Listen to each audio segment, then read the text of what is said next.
Welcome to sociology classes. मैं हूं आपका दोस्त शिबू।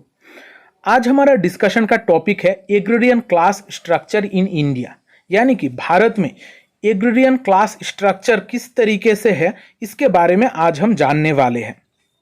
जब हम एग्रेरियन सोसाइटी की बात करते हैं, ये एक ऐसा सोसाइटी है जहाँ पर मेन प्रोडक्टिव एक्टिविटी ही होता है एग्रीकल्चर, यानी कि एग्रीकल्चर के ज़रिए ही यहाँ पर लोग कमाई करते हैं, लोगों के पास पैसा होता है और लोगों के बीच में जो रिलेशनशिप है ये इसी एग्रीकल्चर के रिलेटेड जो प्रोडक्टिव एक्टिविटी है इसको लेकर ही उनके बीच में रिलेशनशिप होती है।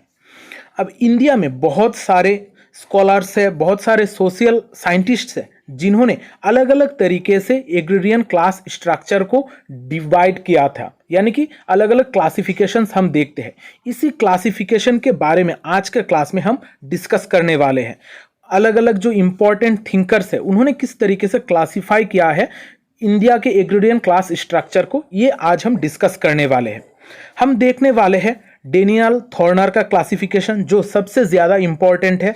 फिर देखेंगे डीएन धनाग्रे के क्लासिफिकेशन, लेनिनियन माओ, एंद्रे बेते, उत्सा पटनायक और अशोक रुद्रा ने किस तरीके से क्लासिफाई किया है अलग अलग एग्रेरियन क्लासेस को।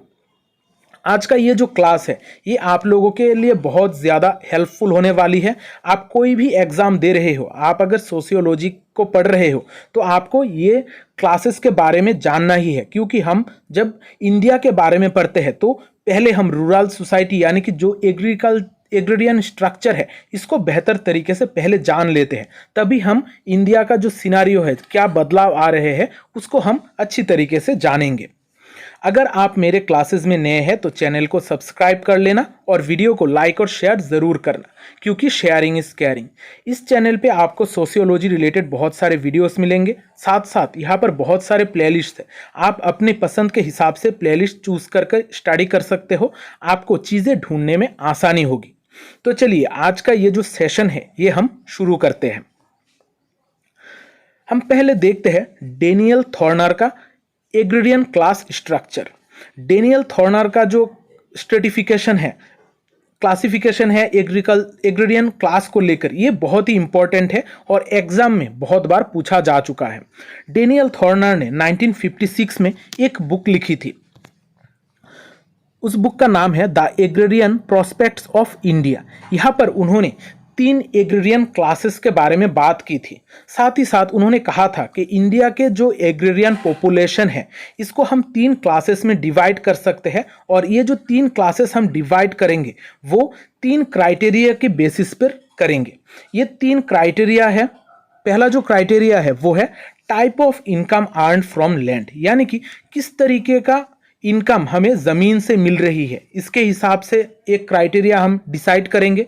फिर देखेंगे कि nature of rights held in land, यानी कि किस तरीके का राइट्स है ज़मीन में, यानी कि जो भी लोग वहाँ पर खेती कर रहे हैं उनका खुद का ज़मीन है या फिर वो लोग दूसरों से किराया लेकर वो लैंड को कल्टीवेट कर रहे हैं या फिर लोगों के ज़मीन पे काम कर रहे हैं, किस तरीके का राइट्स वहाँ पर लैंड पे उनका है।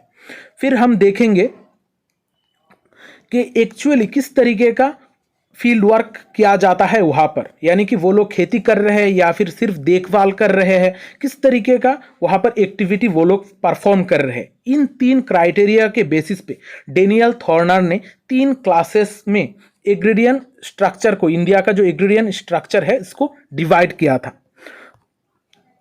डेनियल थॉर्नर ने इंडिया का एग्रेरियन क्लासेस को 3 क्लासेस में डिवाइड किया था, वो है मालिक, किसान और मजदूर। ये क्लासिफिकेशन बहुत ही इंपॉर्टेंट है क्योंकि यहाँ पर ये इससे बहुत बार क्वेश्चन पूछा जा चुका है। अब मालिक कौन होते हैं? मालिक यानी कि जो ज़मीन के ऊपर हक रखते हैं, खासकर जिनके पास ज़्यादा ज़मीन है, इनको हम कहते हैं मालिक। मालिक के पास बहुत ज़्यादा ज़मीन होती है, उनके पास अपना ज़मीन को लेकर राइट्स भी होते हैं। यहाँ पर उनका मालिक जो होते हैं उनका सबसे ज़्यादा कॉमन इंटरेस्ट होता है वहाँ से प्रॉफिट कमाने का, यानी कि वहाँ से जितना ज़्यादा हो सके वो लोग प्रॉफिट इकट्ठा करने की कोशिश करते हैं उस ज़मीन से।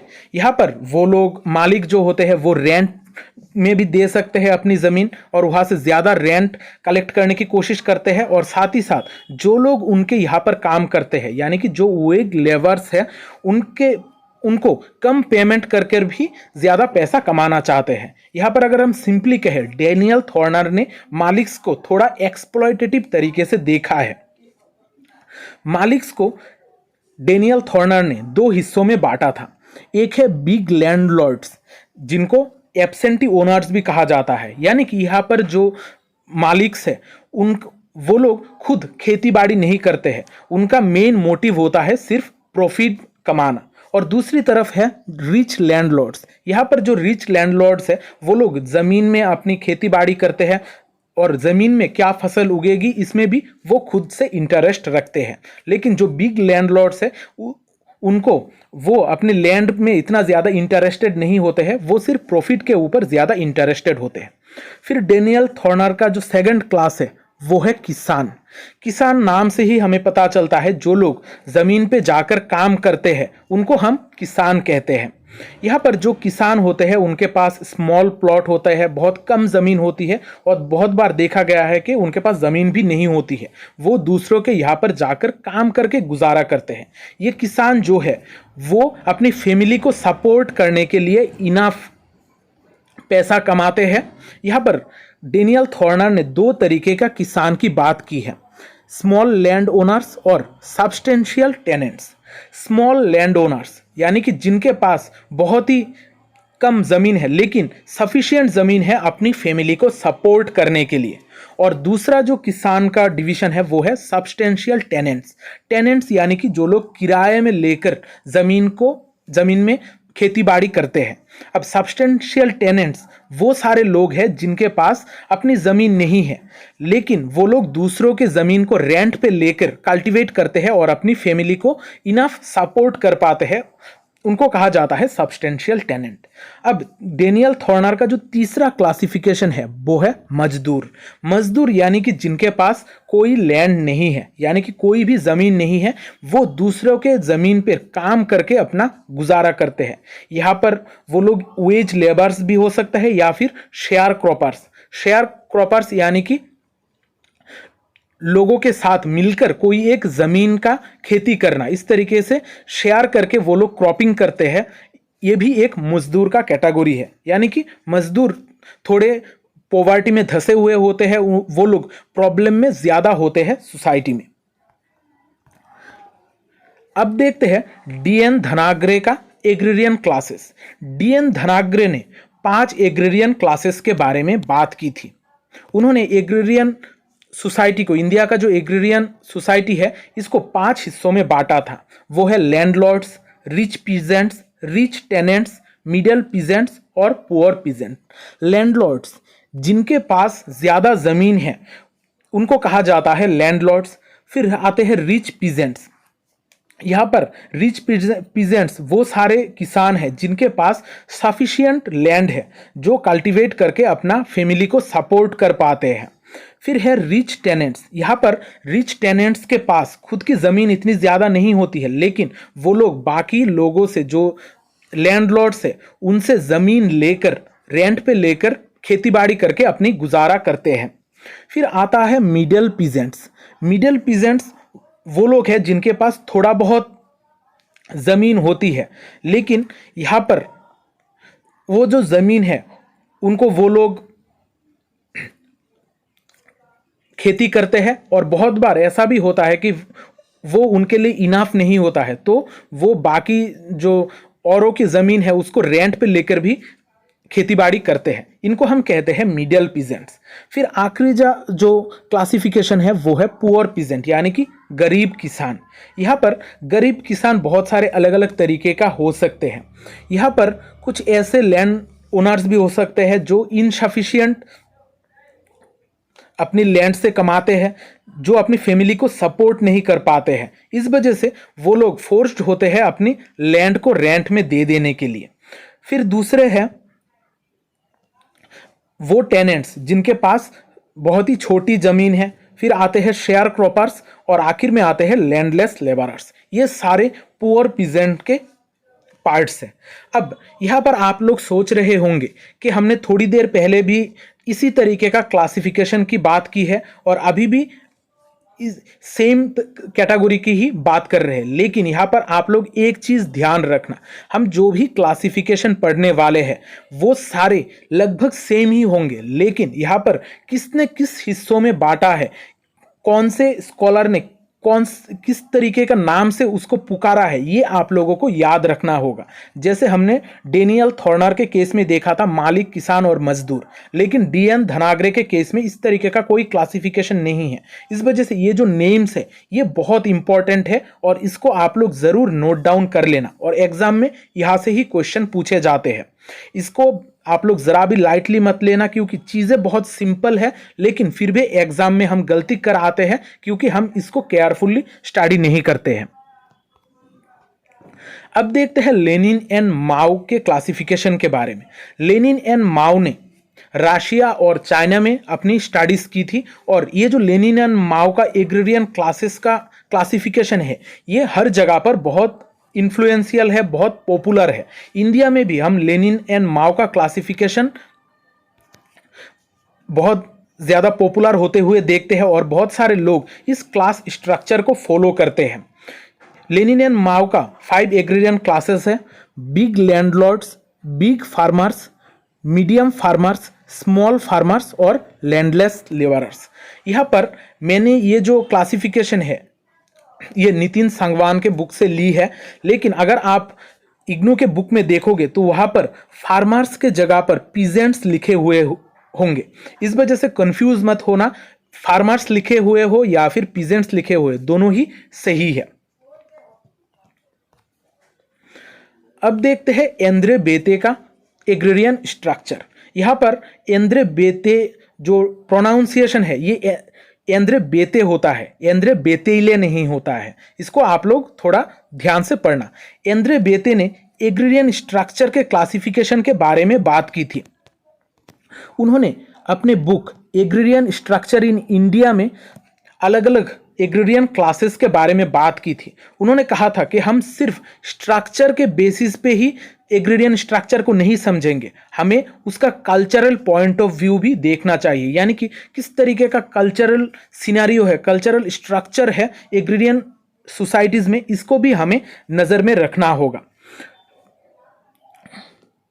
एंद्रे बेते ने सिर्फ ओनरशिप क्राइटेरिया के बारे में बात नहीं की थी। उन्होंने कहा था कि ओनरशिप क्राइटेरिया के साथ साथ लैंड यूज क्राइटेरिया को भी हमें दिमाग में रखते हुए एग्रेरियन स्ट्रक्चर को समझना होगा, एग्रेरियन क्लास को समझना होगा।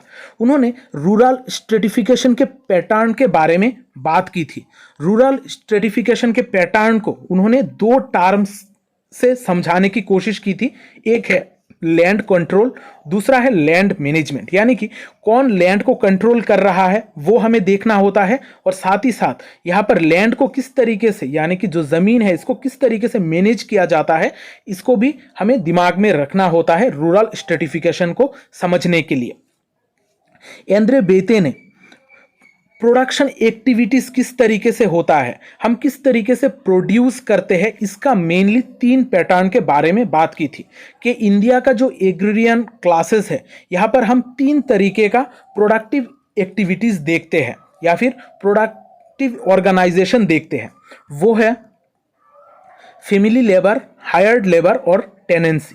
बहुत सारे ऐसे लोग हैं जो फैमिली लेबर यूज़ करके एग्रीकल्चरल एक्टिविटीज़ करते हैं। फिर हम देखते हैं हायर्ड लेबर, यानी कि लोगों को उनके लैंड में यानी कि ज़मीन में काम कराते हैं, इनको कहा जाता है हायर्ड लेबर। और टेनेंसी यानी कि ज़मीन को किराए में लेकर जो खेती की जाती है उसको कहा जाता है टेनेंसी। इन 3 क्राइटेरिया के हिसाब से हम प्रोडक्टिव एक्टिविटीज़ देख सकते हैं इंडियन एग्रेरियन सोसाइटी में। यहाँ पर एंद्रे बेते ने किस तरीके का बात की थी ये आप लोगों को थोड़ा केयरफुली याद रखना होगा, क्योंकि ये इनका जो स्ट्रक्चर है ये बाकी सारे थिंकर्स से अलग है। अब देखते हैं उत्साह पटनायक का एग्रेरियन क्लासेस। उत्साह पटनायक एग्रेरियन सोसाइटी को बहुत बेहतर तरीके से उन्होंने पढ़ा था। उन्होंने एग्रेरियन क्लासेस को मेनली 2 हिस्सों में बांटा था। एक है एक्सप्लॉइटिंग क्लास और दूसरा है एक्सप्लॉइटेड क्लास। यानी कि यहाँ पर कौन से लोग हैं जो निचले वर्ग के लोगों को, यानी कि निचले जो लोग हैं उनको एक्सप्लॉइट करते हैं, उनको उन्होंने दो हिस्सों में बांटा था, और साथ ही साथ जो लोग एक्सप्लॉइट हो रहे हैं उनको भी उन्होंने दो हिस्सों में बांटा था। एक्सप्लॉइटिंग क्लास में है लैंडलॉर्ड्स और रिच पीजेंट्स। लैंडलॉर्ड्स को उन्होंने दो हिस्सों में बांटा था, वो है कैपिटलिस्ट और फॉडल। रिच पीजेंट्स का दो टाइप्स के बारे में बात की थी, वो है प्रोटो बोर्जुआ और प्रोटो फॉडल। एक्सप्लॉइटेड क्लास जो होती है उनको भी उन्होंने दो हिस्सों में बांटा है, एक है पुअर पीजेंट, दूसरा है फुल टाइम लेबरर।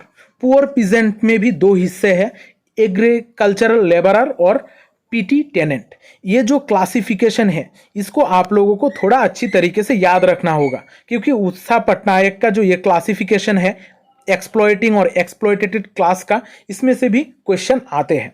अब उत्साह पटनायक को हम कौन सी चीज़ के लिए सबसे इंपॉर्टेंटली याद रखते हैं? उत्साह पटनायक इंडिया में मूड ऑफ प्रोडक्शन डिबेट को स्टार्ट करने का काम करती थी। यानी कि उत्साह पटनायक को इंडिया में जो mood off production debate start हुआ था, इसको स्टार्ट किया था उत्साह पटनायक ने ही। उन्होंने 1971 में कि इंडिया में जो न्यू कैपिटलिस्ट फार्मर क्लास है वो इमर्ज हो रहा है, उन्होंने कहा था। इसी से ही इंडिया में जो मूड ऑफ प्रोडक्शन डिबेट है वो स्टार्ट हुआ था। और एग्जाम में, यूजीसी नेट के एग्जाम में ये क्वेश्चन आ भी चुका है कि मूड ऑफ प्रोडक्शन डिबेट किसने स्टार्ट किया था। इसका आंसर होगा उत्साह पटनायक। अब हम देखते हैं अशोक रुद्रा का two agrarian classes. Ashok Rudra ने इंडिया का जो एग्रेरियन क्लास का क्लासिफिकेशन है इसको दो हिस्सों में ही बांटा था। हम पहले देख चुके हैं कि इंडिया में जो सबसे पॉपुलर कैटेगरीज है वो है स्मॉल, मिडिल और बिग। यहाँ पर हम हर जगह पर कम से कम 3 कैटेगरीज देखते हैं, लेकिन अशोक रुद्रा ने इसको नकारते हुए कहा था कि हम इंडिया में सिर्फ 2 एग्रीरियन क्लासेस देखते हैं, एक है बिग लैंड ओनर्स और दूसरा है एग्रीकल्चरल लेबरर्स। अब हमने आज के इस क्लास में बहुत सारे स्कॉलर्स या फिर जो सोशल साइंटिस्ट है उनके एग्रीरियन क्लास का क्लासिफिकेशन आज हमने देखा है। आप लोग इनको ज़रूर नोट डाउन कर लीजिएगा, क्योंकि यहाँ पर हम बहुत बार भूल जाते हैं इन चीज़ों को नोट डाउन करने के लिए। आप अगर नोट डाउन कर लोगे तो आपको चीज़ें याद रखने में आसानी होगी। तो आज का ये जो क्लास है यहाँ पर ही ख़त्म करता हूँ। अगर क्लास अच्छा लगा है तो कमेंट करके ज़रूर बताना और वीडियो को लाइक और शेयर ज़रूर करना, क्योंकि शेयरिंग इज़ केयरिंग। तो मिलते हैं अगली क्लास में, तब तक अच्छे रहिए, स्वस्थ रहिए और लोगों में प्यार बांटते रहिए। जय हिंद।